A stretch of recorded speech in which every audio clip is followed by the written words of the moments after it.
So with that said, when we designed this system, it has never been design intent that a tower gives you the ability to go off and be by yourself. What we are doing is giving a local community, and it's in our mission statement.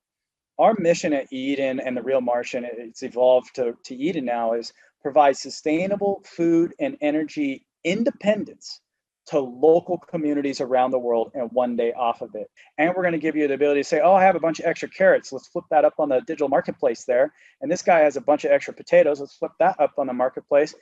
Let's trade.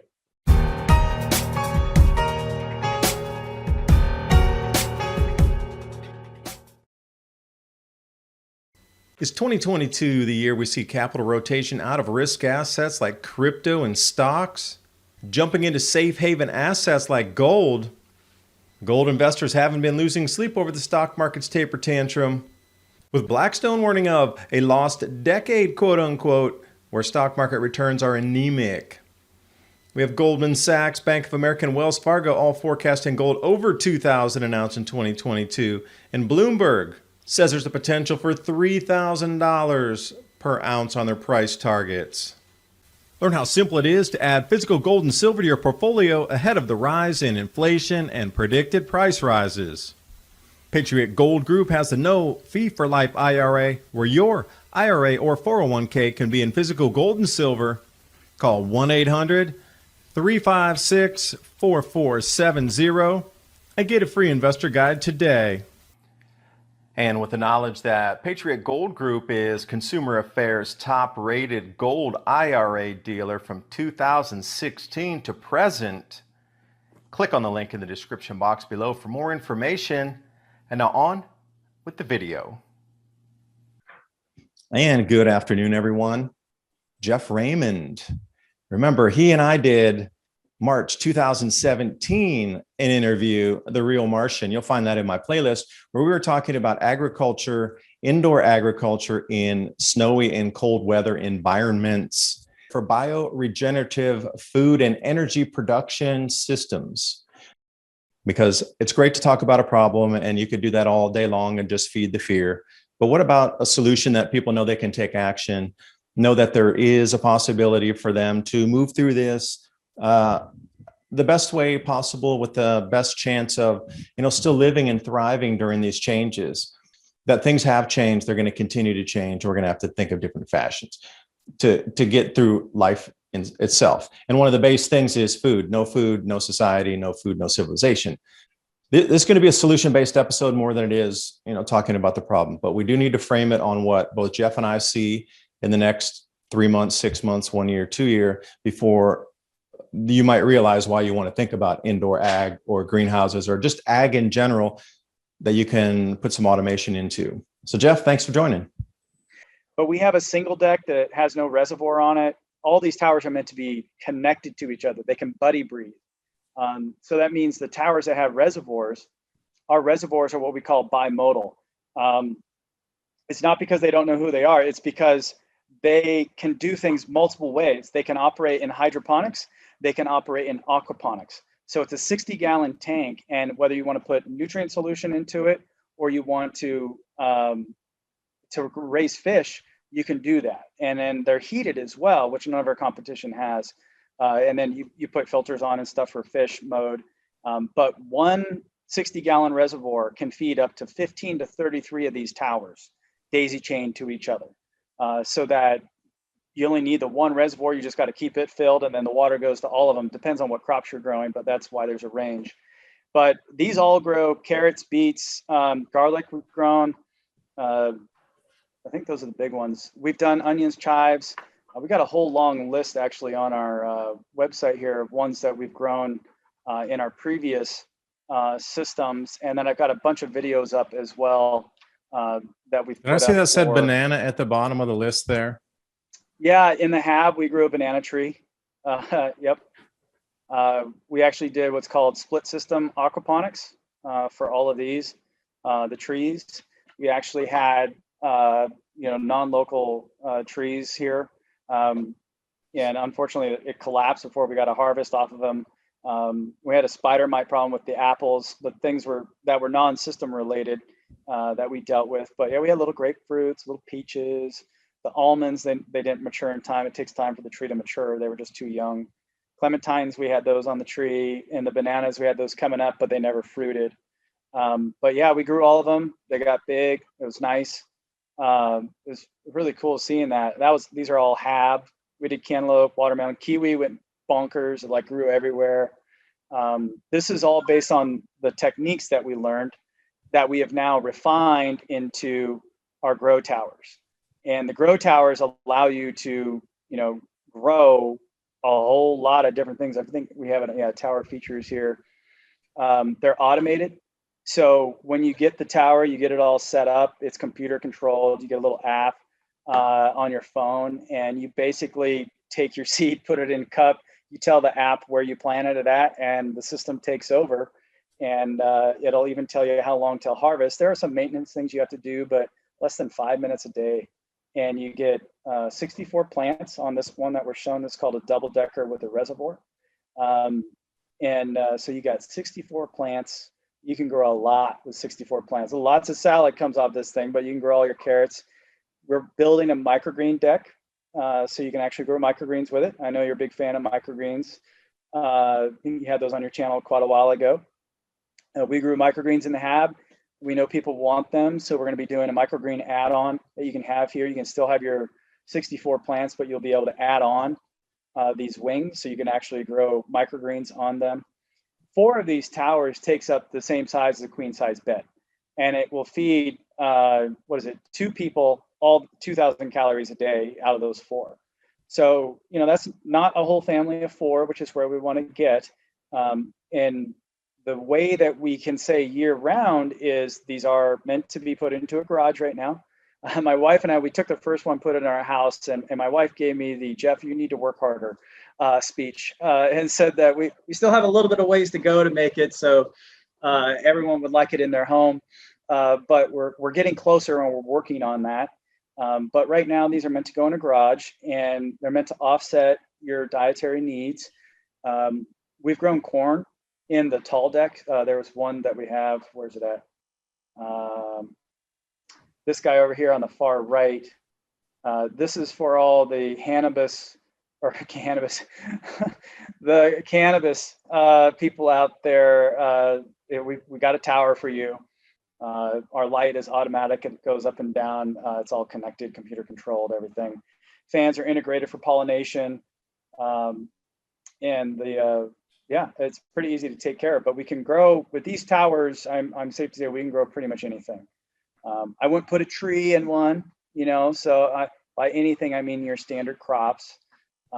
You can get kind of crazy with things that you could grow. We've grown grapevines in them. Cucumbers, we've had them go absolutely bonkers. What is it? I have this queued up here. Here's a video. Let me reset it here. We got 3 feet of snow. This is actually 2 feet. This one was just getting going. But inside of our garage here, we have all these cherry tomatoes going. You can see the greens. There's actually 3 towers in here. This one's just going nuts. But we've had this filled with cucumbers as well. They were just going nuts. Lots of cherry tomatoes, yellows, reds, and then we got peppers going. Got lots of peppers off. Lots of peppers going. Green peppers, red peppers, all of them were all coming in and doing really, really well. And we've had tremendous amount of success with pretty much every crop that we've done. And what we're doing is we're taking all those lessons and then we run them by our director of research who's done this for a living. And we're like, what have we done right? What have we done wrong? And we're taking all the wrong things and we're writing software and we're putting it all into our app so that everything that we've had to go through, we're going to have the app just take care of all those issues for you. We're putting sensors into the tower. We're actually moving to some really cool technology that I'll share in the future, but it's going to really be monitoring everything in the system. We're going to be using AI, the good kind of AI, not the bad kind that does vision learning. So we're looking for the pests, we're looking for the disease. We're just going to be monitoring all that and taking the labor out, and we're just getting started. Yeah, because I can say from my growing, we're moving over to hay bale gardening this year for potatoes, not straw. Remember, straw will rob your nitrogen. Hay, double twine what you consider bales of hay.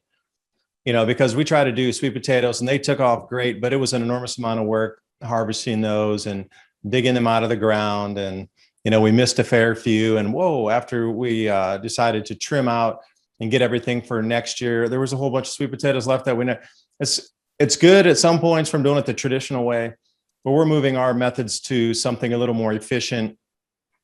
But this is what it's going to have to be here is, what if we lose everything in the fields like we have? The tomatoes you showed were good because we had trouble growing our tomatoes later in the summer. It was just too rainy. We got 87% above the average rainfall. And then last year it was the same, but it was in the 90s. So 1.9x on the rainfall. And then this year it was 1.87x on the rainfall. So it seems that here in East Tennessee, everything's becoming rainier.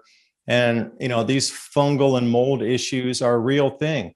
So now we're considering row planting spacings in a different fashion to try to get more airflow through naturally. So, we have to double the size of the garden, not to double the production, but to leave space in between rows so airflow can come in. And knowing what it is and the progression that we've gone through so far, I just can't see any more than a couple more years before outdoor gardening is not going to be as reliable as it has been. There's a fair few things that didn't grow that well this year here as well. The grapevines, for example. Very few people had any good luck with the grapevines in East Tennessee. The bees, even the director of our bee club lost hives because it was 70 degrees one day, and then a day and a half later, it was 14 degrees Fahrenheit. Plants weren't ready for it. Bees weren't ready for it. We lost colonies. Everybody lost colonies around here. So you can see the trajectory moving of where things being lost on what we consider, even using innovative methods on the outdoor grow. I got the greenhouse I'm building right now. That's great. But then what if a hailstorm tears it apart? We're going to have something more resilient, more rigid against what nature's going to throw at us. And, I've been coming at this, but then I'm always about the protein, because protein is going to be valuable. If I could sum up a statement, protein will be valuable. Gold has its own value, but protein as a food source compared to a vegetable source, there's something very different in that. So, you got me a little interested there when you said shrimp and fish. And then one last point, people are going to be cooling their home or not heating their homes as much as they would, or not heating their homes or cooling them as much. Because we talked about this before the show. The power prices going up and people's electricity bills doubling, they're going to not turn their homes up as high on the heat as they will in the winter, or cool them as much in the summer. Now I'm finding the same thing working with another system out in the garage. I just can't keep my garage warm enough because it's so up and down. And, they're even trying to use what you consider just a garage. It's sort of insulated on the roof, but not in the walls. Yeah. So even the growing space inside. So your most, controlled growing environment is actually going to be in your living space itself. So, there's quite a few things to contend with moving forward, but I think a combination of all or some are going to be the winning combination there. So back to I see tell me about the shrimp or the fish. That really, because protein will be king moving forward.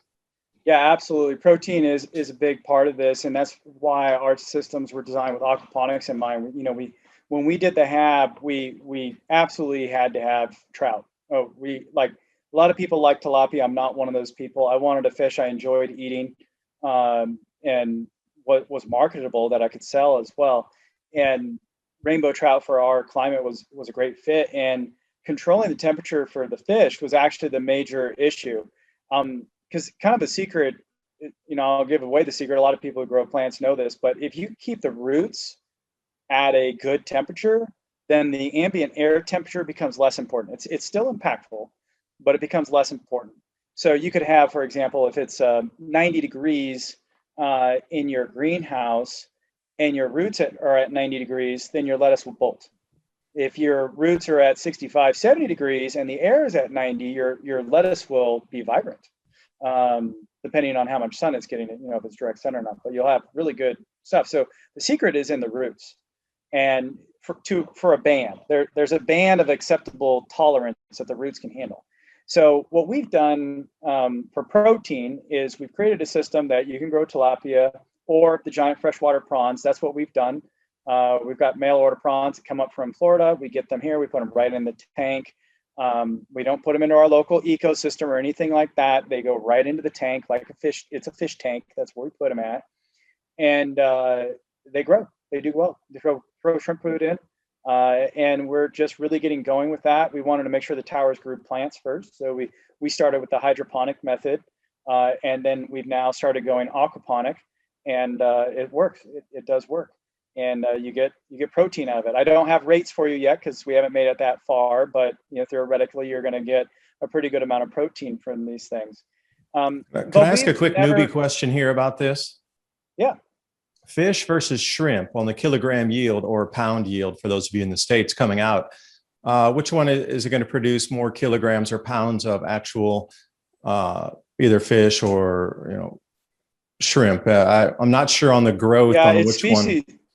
Species dependent. What I like about shrimp, so like if you have a tilapia versus shrimp, I think tilapia are going to win as far as their yield goes. They're voracious eaters and reproducers, and they'll eat themselves. You give them what they need. I think that's why people like starting with tilapia. Carp is another one, goldfish, pretty voracious, but not very tasty. Shrimp are good because they're bottom feeders, so they can do scraps. Because I'm thinking about total nutrient cycle, right? Like, how do I take table scraps and get them recycled? I think tilapia are actually a halfway decent choice on that one as well, because they really do kind of eat everything. And to me, that's a win. I have a preference towards shrimp because I enjoy them more than the taste of tilapia, but this system will work with either one. So you choose. It's kind of the answer. But I think to answer your question, you're going to get probably a stronger yield out of a fast growing, fast reproducing fish like tilapia than you would shrimp. Shrimp are a little bit more challenging to grow, but I enjoy the taste more. So I'm willing to, have less of them, but still have them over tilapia. Yeah, that comes down to it too. These things that if you're getting yourselves ready with some preps, and this is just in a general sense, if you don't like what you're eating, you're not going to eat it, because the difference between a fresh green bean and a canned green bean is so off the charts that you got to almost be starving before you'll even open that can of canned green beans comparatively. But you're going to have to really eat and want to eat the things that you're producing out of there, instead of just producing it to have and say, I made it. Now you really need to tweak that for your own personalized taste or your family's taste on what they would want to have included in their meals. Yeah, we're actually when we put these towers together, we never intended that a person would get one of these towers and just go survive by themselves, because that's a fallacy. The lone wolf will die.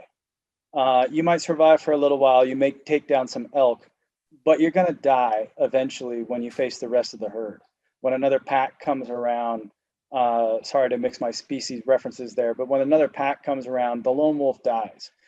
You have to have community. And I've been a lone wolf, and God straightened me out on this one. Like, it takes a tribe. It takes a village. Humanity depends on each other. This whole divisiveness that's going on right now is anti-human. It is absolutely 100% anti-human to divide us. We are meant to be in community. Everybody, we're all supposed to be together, and we're all supposed to be sharing. So with that said, when we designed this system, it has never been design intent that a tower gives you the ability to go off and be by yourself. What we are doing is giving a local community, and it's in our mission statement.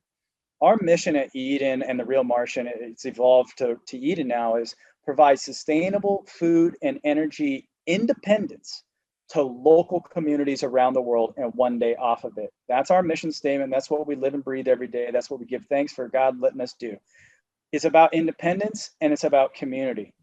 You get those things together, you got good stuff. But that starts with food and energy. When you get that, you're really in a nice spot. You can kind of control your own destiny at that point. So what we are designing in the app is a digital farmers market, to where people that have our systems, and eventually our app and the systems that we're building, we're moving out of the grow tower, and we're going to be taking the technology that we put in the grow tower and making it available for you in your garden, or if you're growing something in your windowsill, whatever. We're going to take the tech that we've learned, all those lessons, all those skills, all those techniques in growing, including things like how close you should plant things to each other, or plant this next to this and don't plant it next to this, co-plantings. We're taking all of that, we're designing it all into this tower, and then we're going to migrate it into your garden. And we're going to give you the ability to say, oh, I have a bunch of extra carrots. Let's flip that up on the digital marketplace there. And this guy has a bunch of extra potatoes. Let's flip that up on the marketplace. Let's trade, right? I mean, that's how we've been built as a society since the beginning, together, working together, community. And there is, I think I could safely say the way that you know what's going on around us right now is pure evil is because it's anti-human. It's going absolutely against what we are designed to be, and that is in community with each other. Now, I'm an extrovert. There's probably a whole bunch of introverts out there that are going, well, I'd really kind of like to be off by myself. Well, in a survival situation, and when you need to make your own food, that's not going to be an option. You need to get yourself around people you trust and that you can work with, that you have tools that you can trade and make each other's lives better. And you're going to end up finding out, even if you're an introvert, when you turn the video games off, when you get off of social media and you're out there doing stuff that actually matters, your life is going to be more fulfilled. You're going to be happier. Depression's going to go down. And when you see where your food's coming from and you eat it, there is a sense of satisfaction that you can't really get from anywhere else. It's actually pretty amazing. And I think these towers for us, they're just the beginning of where we want to go. Yeah, because you have to take that tribe back to, if we go back in time, if you were ostracized or kicked out of the tribe, you died. Think about how wild the world was even, 100 years ago, how much larger the forests were, how many more wild animals were out there, how many more hunters and trappers, and just things that were not safe if you were not in the community. I talked to Dan Schultz about this, and he was telling same exact thing. 200, 500, 1,000, 2,000, especially when I go further back, like 5,000 years ago, if you were removed from the tribe, it was a death sentence. But you got to bring that into the modern context here of what if, I have cameras all over the place, I was looking at here, and what if a group of 4 SUVs come up with 16 heavily armed guys come out of there and I'm by myself? A lot of these things playing out in people's minds, like, well, I'm just one guy. Oh, you got 16 heavily armed people coming up your driveway in SUVs. Then what? And it's not going to be you sitting there. 15 rounds at best. Maybe you got some extra magazines, but then when they leave and come back in the middle of the night, and you've been up for 5 days straight and you finally fall asleep. Goodbye. Yeah. You're done. You can name a million movies about the lone wolf always will make their way through. It's just not like that, because you're not going to want to be bugging out into new locations because people will be protecting those locations. But also on the inverse, if you're a food provider and you're incorporating people's skills that are trying to find their way into the community, doing a skills assessment to see how they can add value to the community, that's a whole different way to think, especially if you're able to overproduce and then connect with another community that's next to you. How do you think international trade started? Why do you think there was a salt route, the frankincense route? We got to go down the Silk Road. Why do you think all these things existed through time? It was because somebody overproduced and was able to trade with another place of something value they couldn't get themselves, produce themselves. And, I would see the same exact thing happening again. It's human nature. It's how it nature. Works. So we're going to revert, we're going to relive a lot of chapters of history. Exactly. You covered the history much more succinctly than I could have. And we're going back to the basics. We're going back to the way things work, because that's what works. This whole control your food thing that we're seeing around, I think Christian does a good job of that on Ice Age Farmer, of really pointing out. He's done a lot of research. I mean, that guy, I think he just lives in the books. I don't know, or somewhere on the web. He's got good sources, but they're just, and you've done very similar stories. Like, they're just attacking the food and controlling it. I don't want that. And I know there's a lot of people like you and others we don't want this. We want community. We want to be part of society. It's not like we want to be rejects or something. It's quite the opposite. We want healthy community. We want it where you can express yourself truly in diversity. True diversity is what creates power and strength in teams. True diversity is you're different, I'm different. That is good. The diversity training that we see today is you're different, I'm right, you need to change. This whole idea that everybody just has to think the exact same thing or else is the exact opposite of what we are supposed to be. I mean, you and I, we probably sit down and agree about, I don't know, probably 80% of what we see as far as life, but we're going to disagree on some things. And that's great. That's how it's supposed to be.